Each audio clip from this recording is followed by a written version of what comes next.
മലപ്പുറം പഞ്ചായത്ത്.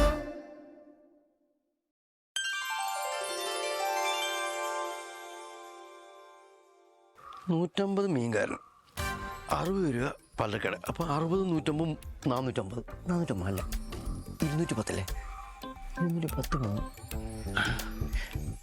പറയടാ എടാ, ഈ 150 40 ചുമ്മാ ഇരിയെങ്കിൽ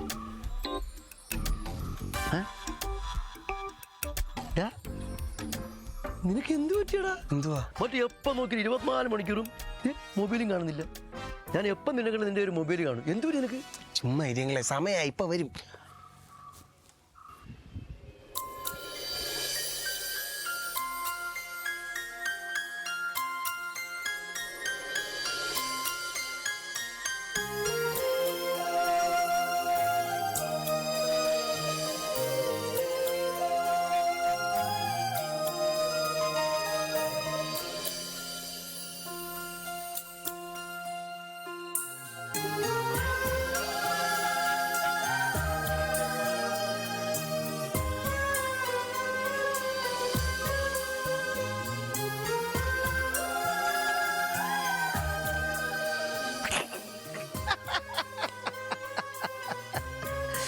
അപ്പൊ ഇതായിരുന്നു കാര്യമല്ലേ? കഴിഞ്ഞ ഒരാഴ്ചയായിട്ട് നീ ഇവിടെ തപസിരുന്നത് നിന്റെ റേഞ്ച് പിടിക്കാൻ വേണ്ടിയല്ല, ആ പെണ്ണിന്റെ റേഞ്ച് കിട്ടാൻ വേണ്ടിയായിരുന്നില്ലടാ. എടാ കള്ള. പോയി കൂട്ടച്ചനങ്ങളെ, എൻ്റെ ഹാർട്ടുള്ള സാരി തുമ്പിൽ ഉടക്കിപ്പോയി. അവളുടെ ഒരു ലുക്ക് നോക്കിയേ, സാരിയൊക്കെ ഇവിടുത്തെ പക്ക ക്ലാസ്. ഇതിനൊന്നും ഇൻസ്റ്റഗ്രാമിൽ മെസ്സേജ് ഒന്നും വളയ്ക്കാൻ പറ്റത്തില്ല. ഒരു ക്ലാസിക് വിൻറ്റേജ് അപ്രോച്ച് വേണം. അങ്കിൾ എനിക്കൊന്ന് പറഞ്ഞു തരൂ, അങ്ങനെ ഒന്നും വളയ്ക്കേണ്ടതെന്ന്. എടാ മോനെ, ഇങ്ങനെയുള്ള കാര്യങ്ങൾ കാരണവരോട് ഒന്ന് ചോദിച്ചു മനസ്സിലാക്കണം. അല്ലാതെ നീ ഇവിടെ മൊബൈൽ കുത്തിക്കൊണ്ടിരുന്നാൽ ഇതൊന്നും വീഴത്തില്ല. നിനക്കറിയോ? എടാ, നമ്മൾ ഇങ്ങനെയുള്ള ലേഡീസിൽ നമ്മൾ അടുക്കേണ്ടത് നമ്മൾ മനഃശാസ്ത്രപരമായിട്ടാണ്. മനസ്സിലായി? അങ്കിള് പഴയ റോമിയായിരുന്നോ? റോമിയല്ലടാ, പ്രേംനസീറായിരുന്നു പഴയ ഞാൻ. സത്യം. കണ്ട പ്രേംനസീറിന്റെ ഒരു ഇതൊന്നും ഇല്ലായിരുന്നു. സെബാസ്റ്റ്യ, എടാ നീ ഇന്ന് കാണുന്ന പരുവല്ലായിരുന്നു അന്ന്. ഈ അക്കിടിപ്പുറത്ത് തിരുവോരങ്ങളിൽ ഞാൻ സൈക്കിളിൽ ചവിട്ടി നടത്തിയ ഫൈറ്റുകൾ, പ്രേമ ഫൈറ്റുകൾ. ആ വരുന്ന നിന്റെ അപ്പനെ മാത്തിനോട് നീ ചോദിച്ചു നോക്കണം, ഈ കുട്ടച്ചൻ ആരായിരുന്നെന്ന്. അമ്മേ, ഇതൊക്കെ ഒരു കാലം.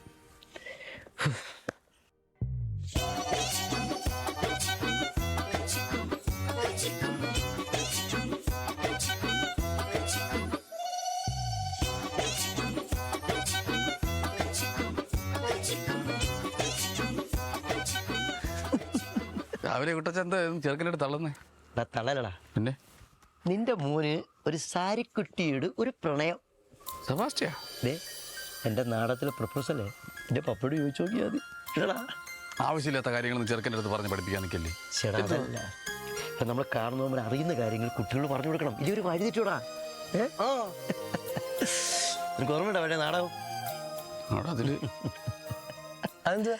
എടാ, ഞങ്ങൾ നാടകത്തിൽ നിന്റെ പപ്പയാണ് കൊടൂര വില്ലൻ. കാണണം. അത് ഞാൻ പറയാം. നാടകത്തിൽ എന്ന് പറഞ്ഞു കഴിഞ്ഞാൽ ഞാൻ വില്ലനായിട്ട് നിന്നാണ് സെബാസ്റ്റ്യ സ്റ്റേജിലേക്ക് വരുമ്പം സദസ് നിറയെ കിട്ടാന്നിങ്ങനെ പറയാം. അതുള്ളതായിരുന്നു. അപ്പൊ പുള്ളി സിംഗിടി തരാ ഞാൻ. ജനങ്ങൾ ഇങ്ങനെ കണ്ടോണ്ടിരിക്കുക. അപ്പൊ ഞാൻ വന്ന് ഡയലോഗ് ഉണ്ട്. അപ്പം നായകന്റെ തല പുള്ളി വെട്ടണം. അപ്പൊ ഞാൻ വന്ന് പറയും, രാജാവേ ഇവന്റെ തല വിട്ടു, രാജാവേ തല വിട്ടു എന്ന് ഞാൻ പറയുന്നു. അപ്പം ആൾക്കാർ ഇങ്ങനെയൊക്കെ പേടിച്ചിരിക്കും. അതാ ഡയലോഗ്, പുള്ളിയുടെ ഡയലോഗ്. അപ്പൊ ഇത് വില്ലല്ലേ, ഈ വില്ലൻ ഇങ്ങനെ നിൽക്കും. അപ്പൊ ഞാൻ നടന്നു വരുന്നു. ഇപ്പൊ വില്ലൻ നായകനെ വെട്ടാൻ വേണ്ടി വാടക ഊരാണ്. അപ്പൊ ഞാൻ പറയും, രാജാവേ ഇവന്റെ തല വെട്ടു എന്ന് പറയണ്ട. ഞാൻ നോക്കുമ്പോഴേ ഏറ്റവും മുമ്പിൽ ഇരിക്കുന്നടാ എൻ്റെ ക്രഷ് മോളെ. ആള് പ്രിണ്ടിരിപ്പുണ്ടാ. സത്യം പറഞ്ഞാൽ ഇവിടെ കണ്ടപ്പോഴേ എൻ്റെ കൺട്രോളിന് മൊത്തം പോയി. എനിക്ക് ഇവിടെ ഒന്ന് പറയണല്ലോ, കിട്ടിയതൊക്കെ അല്ലേ. ഇപ്പൊ ഡയലോഗ് നാടകം തുടങ്ങി. ഇങ്ങനെ നിങ്ങൾ പപ്പ നിൽക്കല്ലേ, നിങ്ങൾ ചിരിച്ചോണ്ടിരിക്കുമ്പോൾ ഞാൻ വന്നു, രാജാവേ ഇവന്റെ തല വെട്ടും മുമ്പ് എനിക്കൊരു കാര്യം ആയിരിക്കുന്ന മോളമ്മയോട് പറയുന്നുണ്ട്. മോളമ്മേ, ഐ ലവ് യു. പറഞ്ഞെന്ന് അയ്യോ, ഇത്ര ആൾക്കാരുടെ മുമ്പിൽ വെച്ചിട്ട് പ്രപ്പോസ് ചെയ്താ? അതെ, 10,000 ആൾക്കാരിക്കുമ്പോ അവിടെ നിന്ന് പറഞ്ഞത്. എന്തൊരു ധൈര്യം കൊണ്ട് ഞങ്ങള്. അല്ല, വില്ലനായിട്ട് പപ്പ എന്ത് ചെയ്യായിരുന്നു അവിടെ ആ സമയത്ത്? ഇവ ഈ നാടകം ഡയലോഗ് ധരിച്ചപ്പോ നാടകം പൊളിഞ്ഞില്ലേ?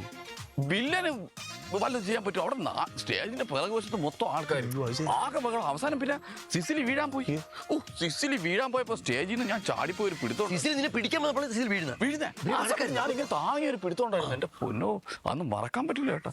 അങ്ങനെയാണ് എന്റെ പൊന്നോ. ആൾക്കാരെ കണ്ടോണ്ടിരിക്കുക. പിന്നെ ഞങ്ങളെ പ്രണയം ഇവരുടെ പ്രണയം കണ്ടോണ്ടിരിക്കുക. മനസ്സിലായി? അങ്കിളെ, പപ്പ, നിങ്ങൾ ലെജൻസ് ആണല്ലോ. അങ്ങനെയൊന്നുമില്ല. ഉണ്ട്, അങ്ങനെ ഉണ്ട് തന്നെ. എനിക്കൊരു കാര്യം പറയാനുണ്ട്. എന്റെ സാരിക്കുട്ടിയെ ഒന്ന് വളയ്ക്കാൻ ഞാൻ കംപ്ലീറ്റ് ഡിജിറ്റൽ പരിപാടി ഉപേക്ഷിക്കുക. ഇൻസ്റ്റാഗ്രാം ഒന്നുമില്ല. നിങ്ങളുടെ പഴയ പരിപാടി, ഈ പവിത്രമായിട്ടുള്ള ആ സെറ്റപ്പ്, അത് എനിക്കൊന്ന് പഠിപ്പിച്ചു തരണം. മോനെ സെബാസ്റ്റ്യൻ, എടാ ഞങ്ങളുടെ പ്രണയമായിരുന്നു പ്രണയം. ആ കാലത്തെ പ്രണയത്തെ പറ്റി നിനക്കറിയാൻ മേലെ. അല്ല, നിങ്ങൾ ഇപ്പോഴത്തെ പോലെ വാട്സാപ്പിൽ അല്ലേ ഇൻസ്റ്റാഗ്രാമിലൊക്കെ അയക്കുന്നില്ല. അന്നത്തെ പ്രണയമായിരുന്നു, ഒരു പവിത്രം ഉണ്ടായിരുന്നു. സ്ട്രൈറ്റ് ആയിരുന്നല്ലോ. പിന്നെ എനിക്കും അതുപോലെ എന്തോ സ്ട്രൈറ്റ് പവിത്ര. അത് സ്ട്രൈറ്റ് ആയിരിക്കണം. അതെ, അത് വേണം. നിങ്ങളാണ് ഇനി എന്റെ ഗുരുക്കൾ, പ്രണയ ഗുരുക്കൾ. പ്രണയ സരോവരതീരം പുഴയൂരഴകുള്ള പെണ്ണ്, ആലുവ പുഴയൂരഴകുള്ള പെണ്ണ്, കല്ലും മാലയും മാറി ചാർത്തിയ. രാജാവേ, ഇവന്റെ തല വെട്ടുന്ന മുമ്പ് ആയിരിക്കുന്ന മോളമ്മയോട് എനിക്കൊരു കാര്യം പറയാണ്ട്. മോളമ്മേ, ഐ ലവ് യു. പ്രണയ സരോവരതീരം പണ്ടൊരു പ്രദോഷ സന്ധ്യാനീരം, പ്രകാശവലയ മണിഞ്ഞും കൊണ്ടൊരു പ്രഭാതമീ വഴികെ വന്നു എൻ്റെ പ്രദോഷ. എന്റെ ദൈവമേ, എല്ലാവരും കാണുമെന്ന് പോകാൻ പറ്റിയ. അതൊക്കെ ഒരു കാലം. അതെ, അന്ന് ആ സ്റ്റേജിൽ നിന്ന് ഡയലോഗ് പറഞ്ഞ അന്നത്തെ ഈ ചെറുപ്പക്കാരൻ കുട്ടച്ചനല്ല ഇപ്പൊ ഈ നിൽക്കുന്നത്. പിന്നെ ഇപ്പൊ ഗ്യാസൊക്കെ കയറി വയറൊക്കെ ചാടി. എടി, പ്രണയത്തിന് പ്രായമൊന്നുമില്ല. നീ ഒരു കാര്യം മനസ്സിലാക്കണം. പ്രണയത്തെ പറ്റി ഞാൻ സെബാസ്റ്റിന് ഒരു ക്ലാസ് കൊടുക്കുന്നുണ്ട്. നീ വന്ന് കാണണം. ഞെട്ടിപ്പോന്നി. സത്യം. നിങ്ങളാണോ ഗുരു? ഞാൻ അവന്റെ ഗുരു. പ്രണയ സരോവര തീരം പണ്ടൊരു പ്രകാശ സന്ധ്യ നേരം. ഭയങ്കര അവിടെ തൂത്തരവാ.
എന്താ സിസിലി ഒരു കള്ളച്ചിരിയൊക്കെ?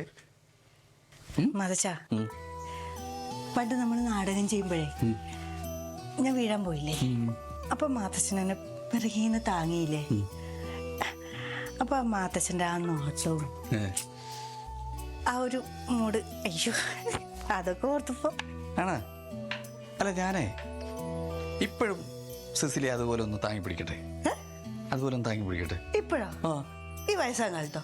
വയസ്സാം കാലത്ത് എൻ്റെ ആരോഗ്യസ്ഥിതിക്ക് ഇപ്പോഴും സംശയമുണ്ടല്ലേ സെസിലിക്ക്? ഞാൻ വന്നേ. അല്ല മാതച്ച ഇനി വന്ന്. പണ്ടത്തെ പ്രായമൊന്നുമല്ല. ചുമ്മാ ഇരി. ഇത് മൊത്തം അഴുക്കാ. മൊത്തം കരിയാണ്. കരിയാൻ എന്താ കുഴപ്പം? ഒരു കുഴപ്പമില്ല. നമ്മുടെ മോൻ കാണും. അവൻ കാണണ്ട. ഇതെന്നാ പറ്റി? ചുമ്മാ ഇരി. ഇനി വന്നേ, അവൻ നോക്കാം. അവൻ അങ്ങോട്ടോ പോയത്. ദേ നടുവുളുക്ക്. ഒരു വിഷയമില്ല. ഇങ്ങോട്ട് വന്നേ, ഇങ്ങോട്ട് വന്നേ, ഇങ്ങോട്ട് വന്നേ. മതിച്ച വേണ്ടട്ടോ. ഇത് നടുവുളുക്കോ? ഒരു വിഷയമില്ല. ചെറുക്കനെ കണ്ടോ? നമ്മുടെ ആരോഗ്യത്തിന്റെ സംശയം വരാൻ പാടില്ല. സംശയം എന്റെ ആരോഗ്യത്തിന് സംശയം ഉണ്ടോ ഇപ്പൊ? മോൻ കണ്ടാ മോൻ കണ്ടാ എന്തോ കുഴപ്പം? ഇങ്ങോട്ട് വന്നേ.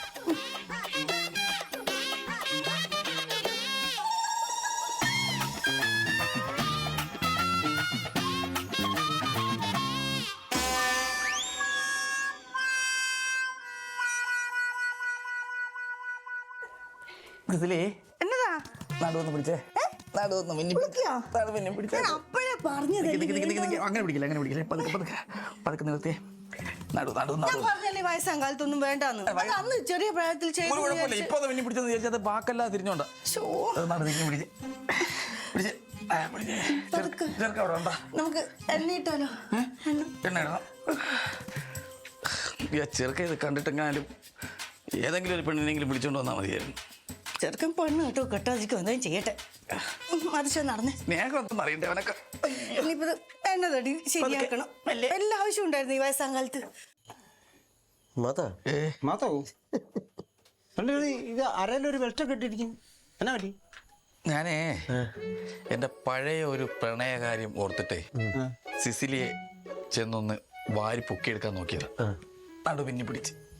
വയ്യാത്ത പണിക്ക് പോകേണ്ട കാര്യം വല്ലതും ഉണ്ടോ? എടാ പ്രായത്തിനായത് ചെയ്യാവൂ. ഞാൻ ഡാൻസ് കളിക്കാറുണ്ട്, റീൽസ് ചെയ്യാറുണ്ട്, ഞങ്ങൾ ഓടാറുണ്ട്. ഇപ്പം എന്താ കുഴപ്പമുണ്ടോ നോക്കി? ഞാനും ഫിറ്റാണ്, പക്ഷേ ഈ ടൈമിങ് ഏതാ വിഷയം. എന്റെ പൊന്നങ്ങളെ മോളമേന്റിയെ പോലെയാണ് മമ്മി. പപ്പയ്ക്ക് എന്റെ വല്ല കാര്യമുണ്ട്. അതാ പറഞ്ഞ നമ്മൾ ചെയ്യേണ്ട കാര്യങ്ങൾ ചെയ്യാവൂ. പ്രണയം എന്ന് വെച്ചാൽ അതിൻ്റെ ഒരു രീതിയുണ്ട്, പ്ലാനിങ് ഉണ്ട്, ഒരു എടുത്തിയാട്ടമല്ല വേണ്ടത്. അങ്ങളെ ഒരു മിനിറ്റ്, നിങ്ങൾ അത് വിട്. ഞാൻ പറഞ്ഞ കാര്യത്തിന് തീരുമാനമുണ്ടോ അതാദ്യം പറ. മോനെ സെബാസ്റ്റ്യ, എടാ ഇന്നത്തെ മോഡേൺ പെൺകുട്ടികളല്ല ഈ വിൻറ്റേജ് പെൺകുട്ടികൾ. എടാ അവരിലെ കളിക്കാനൊരു പ്ലാൻ വേണം. എന്നാ അത് പറ. അതെ ഉറപ്പായിട്ടും നല്ലൊരു പ്ലാൻ ഉണ്ടെങ്കിൽ നമുക്ക് അവരിലേക്ക് എത്താൻ പറ്റും. നടുവൊന്ന് കറക്റ്റ് ചെയ്യും, എത്താൻ പറ്റും. അതായത് എടാ അവരിലേക്ക് നമ്മൾ ചെല്ലാൻ ഞാൻ ഓരോന്നും സ്റ്റെപ്പ് 1 സ്റ്റെപ്പ് 2 ആയിട്ട് ഞാൻ പറഞ്ഞുതരാം.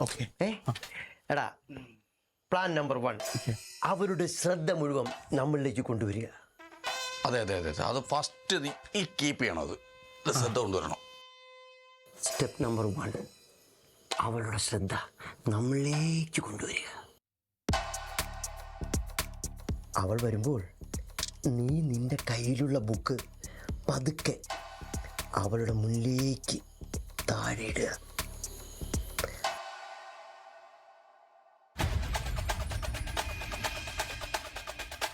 അവൾ അത് എടുക്കാൻ കുനിയും, നീയും കുനിയണം.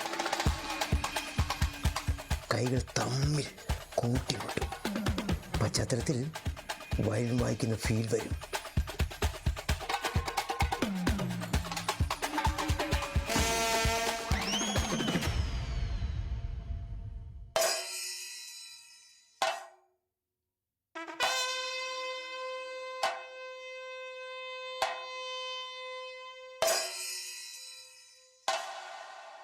സ്റ്റെപ്പ് നമ്പർ 2, പെണ്ണുങ്ങൾ എപ്പോഴും ധൈര്യമുള്ള ആണുങ്ങളെയാണ് ഇഷ്ടപ്പെടുന്നത്. അതിന് ഒരു ഗുണ്ടയെ ഏർപ്പാടാക്കണം. വഴിയിൽ വെച്ച് അവളെ ആ ഗുണ്ട ശല്യം ചെയ്യാൻ വരുമ്പോൾ നീ ഒരു മാസ് BGM എൻട്രി കൊടുത്ത് അവനെ അടിച്ച് തെറിപ്പിക്കണം. അതോടെ അവൾ ഫ്ലാറ്റ്.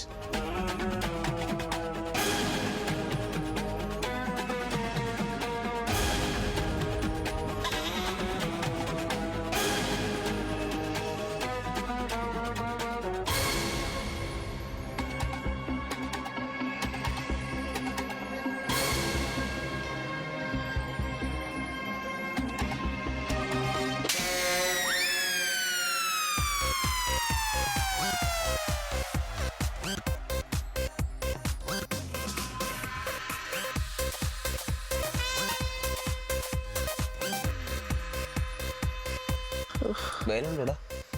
ആ പെണ്ണെ കരാട്ട പഠിച്ചിട്ടുണ്ടോ എന്നൊരു സംശയം. എന്തൊരു വേദന. നീ ഇവര് പറയുന്നത് കേൾക്കണം.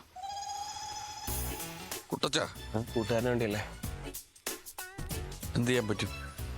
അങ്കിളെ പപ്പ ഒന്നും ചെയ്യാതിരിക്കുന്ന നല്ലത്. ഈ ട്രിക്കൊന്നുവേ വർക്കൗട്ട് ആവുമെന്ന് തോന്നുന്നില്ല. അവള് വീഴുമെന്ന് തോന്നുന്നില്ല. എടാ സെബാസ്റ്റ്യ, നീ തോറ്റു പിന്മാറരുത്. എടാ ഒരു 90s പെൺകുട്ടിക്ക് നമ്മുടെ ഈ ട്രിക്കൊന്നും പിടിച്ചില്ലെങ്കിലേ ബ്രഹ്മാസ്ത്രമുണ്ട്, ഞങ്ങളുടെ സാധനങ്ങളുണ്ട്. എടാ ഇവിടെ ഇരിക്കുവോ ബ്രഹ്മാസ്ത്രം? എടാ നീ പറഞ്ഞേക്ക് വെറൈറ്റി സാധനം. എന്തുവാ? പ്രേമലേഖനം. പ്രേമലെ വാട്സാപ്പിൽ അയച്ചാൽ മതിയോ? വാട്സപ്പിൽ നിന്റെ ഹൈടെക് യുഗമൊന്നുമല്ല. പെൺകുട്ടിയൊക്കെ ഇഷ്ടം പറഞ്ഞോടാ. പേനയും പേപ്പറിലും ഹൃദയം തുറന്നു എഴുതണം. ശരിക്കും തുറക്കണം. വേണ്ട, അതിന്റെ സ്പെഷ്യലിസ്റ്റ് ആയിരിക്കുന്നത്. എത്ര പെൺപിള്ളേരെ കൺഫ്യൂഷൻ അടിപ്പിച്ചിട്ടുണ്ടെന്ന് അറിയും. നിന്റെ അമ്മ സിസിലി അറിഞ്ഞൂടാ എത്ര പ്രാവശ്യം നാട്ടുകാരെ വിട്ടിട്ടുണ്ടെന്ന് അറിയാം. എന്താണ് എഴുതിയെന്ന് അറിയിക്കാൻ വേണ്ടി ഞാൻ അവന്റെ കൊടുത്ത് വിട്ടോണ്ടിരുന്നത്. നീ എന്ത് നീ ഇടയ്ക്കിടെ കളിക്കില്ലേ? ഞാൻ മനസ്സ് ഓർത്തിട്ടിരിക്കുക എന്താ എഴുതുന്നത്. പറയണ്ടേ, അവന്റെ കാര്യം മനസ്സിലാവണ്ടേ. നീ പേനും പേപ്പറും വളയുമോ ഇത്? വേണോ എടുത്തോണ്ട് പാടാ കൊടുക്കടേ കൊണ്ട്. ആ മാധുവിനിട്ട് പണി മാധു സ്നേഹത്തിൻ പൂഞ്ചോലത്തി ഇതല്ലേ? അത് വേണ്ട, മാളുവിന്റെ നീ കേട്ടോ, നീ ക്ഷയിക്കേണ്ടി വരും. ആണല്ലോ കേട്ടോ, എഴുതും. എന്തുവാ ഇതാ എഴുതി പറഞ്ഞെടുത്ത്. പ്രാണപ്രിയ. അയ്യേ പ്രാണപ്രിയ. എഴുതടാ പ്രാണപ്രിയേ. ഞാൻ പറയട്ടെ, സബ്ജക്ട് എഴുതിയിട്ട് ഡിയർ അഞ്ജലി അങ്ങനെ എഴുതിയാലോ? ഞാൻ എൻ്റെ പാട്ട് പോകാം. നീ പറഞ്ഞു കേക്കടാ. ഡിയർ എന്തിനാടാ സെബാസ്റ്റ്യൻ? അതിന്റെ ആവശ്യം എന്ത്? ഈ പറയുന്ന എഴുതടാ. പ്രാണപ്രിയ. പ്രാണപ്രിയ. പ്രിയയുടെ പ്രിയയുടെ പ്രായല്ലേ? പ്രാവിന്റെ പ്രായ. പ്രാണപ്രിയ. കരിനീല കണ്ണുള്ള. അയ്യോ, കരിനീല കണ്ണുള്ള എഴുതടാ. കവിളത്ത് മറകുള്ള. അല്ല മറിയില്ല, അത് പ്രശ്നം. മാർഗില്ലെങ്കിലാ എഴുതണം. നമുക്ക് ഒരു സന്തോഷം വരണോടാ. അത് വായിക്കുമ്പോ പെങ്കൊച്ചിന് ഒരു ഇഷ്ടം വരണം. അതിന് വേണ്ടിട്ടല്ലേ. ഇല്ലാത്ത നമ്മൾ ഉണ്ടാക്കും. കണ്ണുള്ളൂ. എടാ ഈ നായില്ല, ഇത് രണ്ട് രണ്ടിനാണ്ടല്ലേ? അല്ല കണ്ണിന്റെ കണ്ണുള്ള മുറുക്കുള്ള മറകുള്ള ഇംഗ്ലീഷ് മീഡിയം. ഇംഗ്ലീഷ് മീഡിയം നമ്മള് ഇംഗ്ലീഷിൽ ഫസ്റ്റ് എന്റെ മൂട് പോലെ എഴുത്.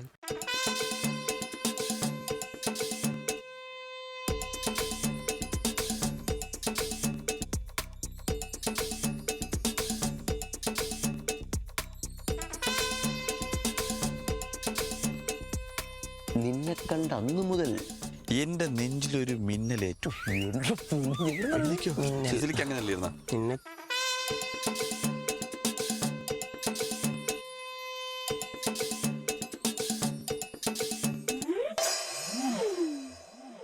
എഴുതിക്കോ. എന്ന് അവിടെയും ടെസ്റ്റ്. എന്താ? സ്വന്തം അജ്ഞാത കാമുകൻ. അജ്ഞാതം എന്ന് പറയുമ്പം അല്ല, അപ്പൊ എന്നെ അറിയണ്ടേ? നമ്മളിതില്ലാതെ ഈ സംഭവം ഇവിടെ വരും. അന്വേഷിക്കണം ഇത് ആരെഴുതിയെന്നാ കൊച്ച്. ഇവൻ ഇതൊന്നും അറിഞ്ഞും കൂടെ എപ്പോഴും മൊബൈലിൽ നോക്കി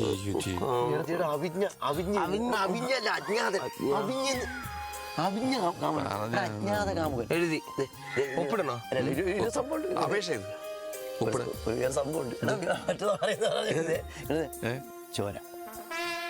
ചോര. ചോര ഇതിലാണ് വീഴുന്നത്. നിന്റെ വരില്ലേ ഇങ്ങോട്ട് മുറിച്ചിട്ട് ഒരു ഇറ്റ് ചോര കിടുക. ആ പെണ്ണ് കാണുമ്പം നിന്നെ സെബാസ്റ്റ്യേട്ടാ ഓടി വന്നിരിക്കും. അപ്പേന്റെ കൂട്ട് നിൽക്കാണ് കൈ മുറിക്കാൻ. ഇതെന്തോ ചോരയൊന്നും എന്നെ കൊണ്ടില്ല. എനിക്ക് തലകറങ്ങും. എനിക്ക് സൂചി കാണാൻ പറ്റില്ല. അങ്ങനെയാണെങ്കിൽ ഒരു കാര്യം ചെയ്യും. അവിടെ സിസിലിയുടെ അടുത്ത് അടുക്കളയിൽ നിന്ന് ഒരു തക്കാളി സ്ലോസോലും എടുത്ത് വെച്ച് അന്ന് വെച്ചാൽ ജീനിയസ്. എന്തോ അച്ഛൻ വിളിച്ചത്? ജീനിയസ് പപ്പ. എടുത്തു വെച്ചില്ലേ?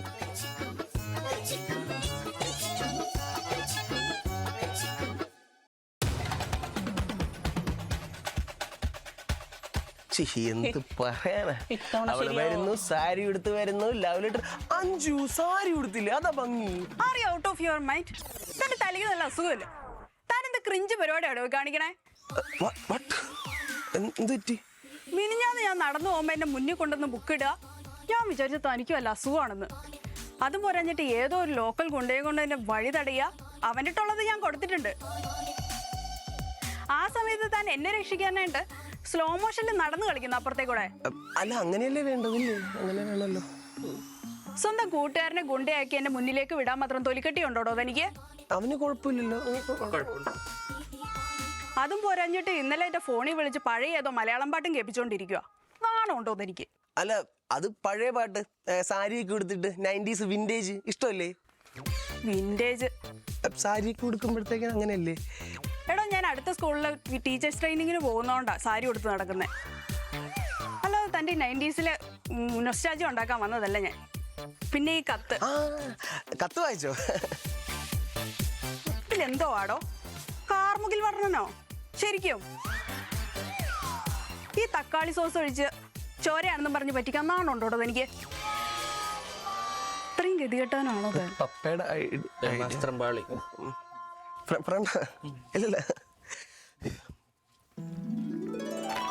നിനക്ക് എന്നോട് ഇഷ്ടം ഉണ്ടായിരുന്നെങ്കിൽ നേരിട്ട് വന്ന് പറഞ്ഞാ പോരായിരുന്നോ? ഇമാതിരി ക്രിഞ്ച് പരിപാടിയൊക്കെ നിന്നൊക്കെ ഏത് അമ്മാവനെ പറഞ്ഞു തന്നേ? ഇനി ഇമാതിരി നോൺസെൻസ് ആയിട്ട് എന്റെ പുറകെ നടന്നാലുണ്ടല്ലോ, ഞാൻ പോലീസിനെ വിളിക്കും. ഒരു കത്ത്.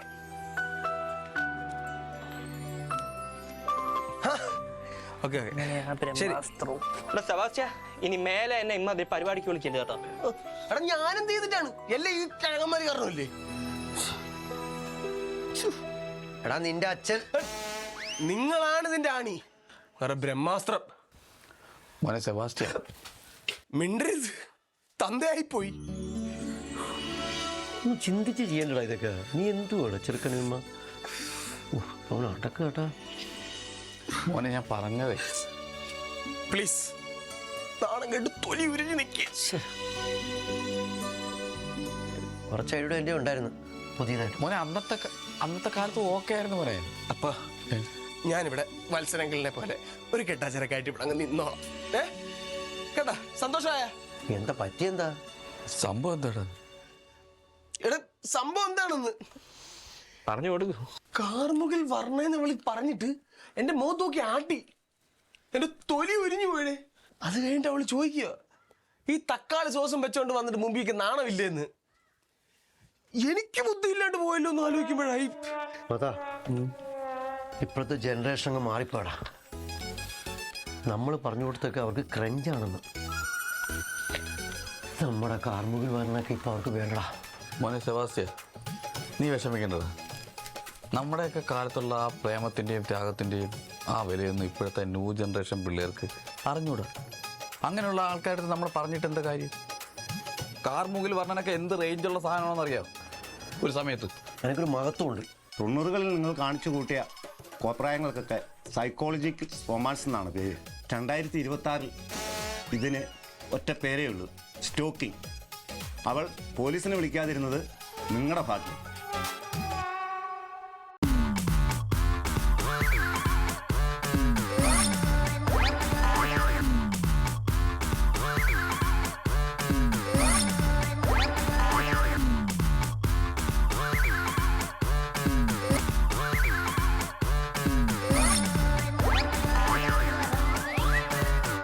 പുറം